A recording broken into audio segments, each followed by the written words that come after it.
ખાણ કેસનો મુખ્ય સૂત્રધાર અને ઇન્ફ્લુએન્સર ઝડપાયો. ચૂંટણી પૂર્વે પોલીસને મળી મોટી સફળતા.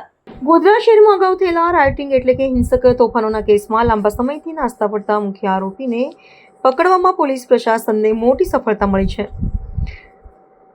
પકડાયેલો આરોપી સામાજિક માધ્યમો પર નોંધપાત્ર અનુયાયીઓ ધરાવે છે અને તેના દ્વારા ઉશ્કેરણીજનક પ્રવૃત્તિઓ કરવામાં આવી હોવાની આશંકા હતી. આગામી સમયમાં યોજાનારી સ્થાનિક સ્વરાજની ચૂંટણીઓને અનુલક્ષીને જિલ્લા પોલીસ વડાના આદેશથી વોન્ટેડ આરોપીઓને ઝડપી પાડવા માટે એક વ્યાપક અભિયાન શરૂ કરવામાં આવ્યું હતું. આ ચોક્કસ ઓપરેશન દરમિયાન બાતમીના આધારે પોલીસે છટકું ગોઠવીને આ પ્રભાવક આરોપીને તેના છુપાવાના સ્થળેથી ઝડપી લીધો હતો.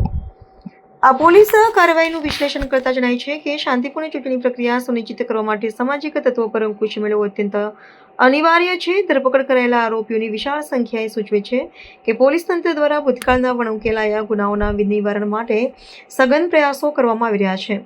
ખાસ કરીને હિંસક તોફાનોના કેસમાં સંડોવાયેલા શખ્સોની ધરપકડથી સમાજમાં ન્યાયિક પ્રક્રિયા પ્રત્યેનો વિશ્વાસ વધે છે અને ચૂંટણી સમયે અશાંતિ ફેલાવવાની કોશિશ કરતા તત્વોમાં ફાળ પડી છે.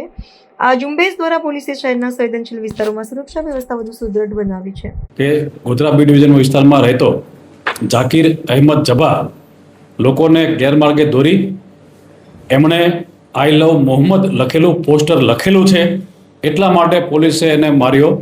આવી અફવાઓ ફેલાવી અને લોકોને ગેરમાર્ગે દોરાવી અને બી ડિવિઝન ખાતે લોકોના ટોળા એકઠા થયેલા હતા અને એ બાબતે બી ડિવિઝન વિસ્તારમાં ગુનો પણ દાખલ થયેલો છે.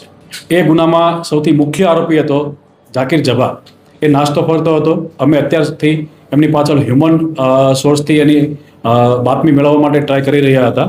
અમને એના આધારે ખબર પડી હતી કે તે ગોધરામાં અમુક માણસોના કોન્ટેક્ટમાં છે.